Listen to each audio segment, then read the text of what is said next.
Dear viewers, इस topic को अंग्रेजी में देखने के लिए देखिए हमारा इंग्लिश यूट्यूब चैनल।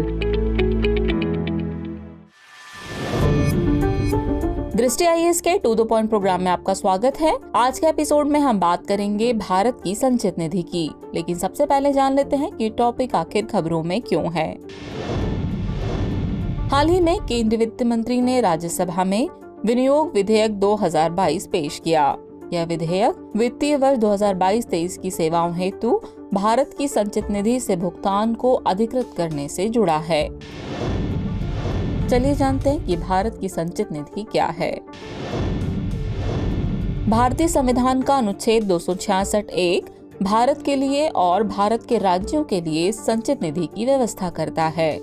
यह भारत की सर्वाधिक बड़ी निधि है जो कि संसद के अधीन रखी गई है। इसमें से कोई भी धन बिना संसद की पूर्व स्वीकृति के निकाला या जमा या भारित नहीं किया जा सकता है।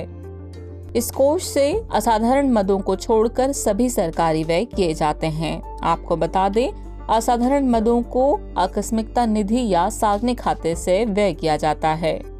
भारत के नियंत्रक और महालेखा परीक्षक यानी CAG इस निधि का ऑडिट करते हैं। यह निधि बनी है कर के माध्यम से केंद्र द्वारा प्राप्त सभी राजस्व और सभी गैर कर राजस्व से।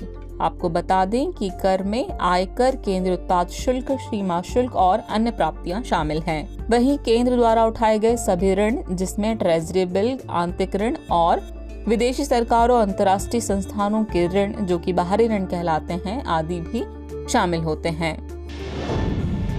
चलिए अब समझते हैं कि विनियोग विधेयक क्या है। यह सरकार को वित्तीय वर्ष के दौरान व्यय को पूरा करने के लिए भारत की संचित निधि से धन निकालने की शक्ति देता है। संविधान के अनुच्छेद 114 के अनुसार संसद से स्वीकृति मिलने के बाद ही सरकार संचित निधि से पैसा निकाल सकती है। निकाली गई राशि का उपयोग वित्तीय वर्ष के दौरान वर्तमान व्यय को पूरा करने के लिए किया जाता है। विनियोग प्रस्ताव की प्रक्रिया की बात करें तो बजट प्रस्तावों पर चर्चा और अनुदानों की मांगों पर मतदान के बाद विनियोग विधेयक लोकसभा में पेश किया जाता है। विनियोग विधेयक पे पारित न होने पर सरकार को इस्तीफा देना पड़ता है। लोकसभा द्वारा पारित होने के बाद इसे राज्यसभा को भेजा जाता है।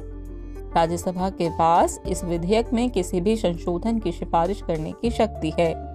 हालांकि राज्यसभा द्वारा की गई सिफारिशों को स्वीकार या अस्वीकार करना लोकसभा का विशेषाधिकार है। विधेयक को राष्ट्रपति की स्वीकृति मिलने के बाद यह विनियोग अधिनियम बन जाता है। विनियोग विधेयक की अनूठी विशेषता इसका स्वतः निरसन खंड है, जिससे अधिनियम अपने वैधानिक उद्देश्य को पूरा करने के बाद स्वयं ही निरस्त हो जाता है।